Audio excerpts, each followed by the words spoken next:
তরুণদের মধ্যে ট্রল এবং ব্যঙ্গ বিদ্রুপ করা এটি আজকাল প্রতিষ্ঠিত কালচারে পরিণত হয়েছে। এ বিষয়ে ইসলাম কি বলে? খুবই গুরুত্বপূর্ণ একটি বিষয়। বিশেষ করে আমাদের তরুণদের মধ্যে ব্যাপকভাবে দেখা যায় সোশ্যাল মিডিয়াতে আমরা একে অন্যকে নিয়ে ট্রল করি, ব্যঙ্গ করি, বিদ্রুপ করি, হাসাহাসি করি।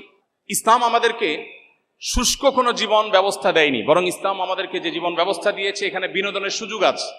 আমাদের প্রিয় নবী সাল্লাল্লাহু আলাইহি সাল্লাম একদিন এক ব্যক্তিকে বললেন, এই দুই কানওয়ালা এদিকে আসো। এক ভদ্রলোককে ডাকলেন, একজন সাহাবীকে ডাকলেন, ইয়া সাহেবাল উজনাইন আও ইয়া জাল উজনাইন, অর্থাৎ হে এই ব্যক্তি যার দুইটা কান আছে, তুমি এদিকে আসো। এখন দুই কান নেই কার? সবারই দুই কান আছে। এটা তার রসিকতা ছিল। নবী সাল্লাল্লাহু আলাইহি সাল্লামের জীবনে এরকম বহু রসিকতা করেছেন যেটা মানুষের মধ্যে হাস্যরস সৃষ্টি করেছে। এবং ইসলাম বিনোদনকে অ্যাপ্রিসিয়েট করে, অ্যালাউ করে। মানুষের বেঁচে থাকার জন্য বিনোদনের প্রয়োজন আছে, কিন্তু বিনোদনের নামে আপনি কাউকে নিয়ে ট্রল করা, কাউকে রোস্ট করা, কাউকে অপমান করা, কাউকে হেয় করা, এটা কোন অবস্থা ইসলাম অ্যালাউ করে না। আমরা অনেকে মনে করি আমরা তো দুষ্টমি করে করছি, অথচ দুষ্টমি করেও কিন্তু এই কাজগুলো ইসলাম কোনোভাবে করবার সুযোগ আমাদেরকে দেয়নি।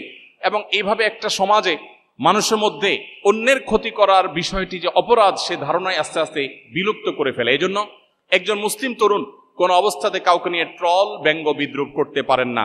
আপনি কারো সমালোচনা করার প্রয়োজন হলে কোরআন সমালোচনার মূলনীতি বলে দিয়েছে, আপনি সমালোচনা করতে পারেন, গঠনমূলক আলোচনা করতে পারেন, কিন্তু কাউকে নিয়ে আপনি হাসির পাত্রে পরিণত করবেন, কাউকে অপমান অপদস্থ করবেন, এটা কি ইসলাম কোনো অবস্থাতে জায়েজ করেনি। অতএব একজন মুসলিম হিসাবে এটা আমাদেরকে খেয়াল রাখতে হবে।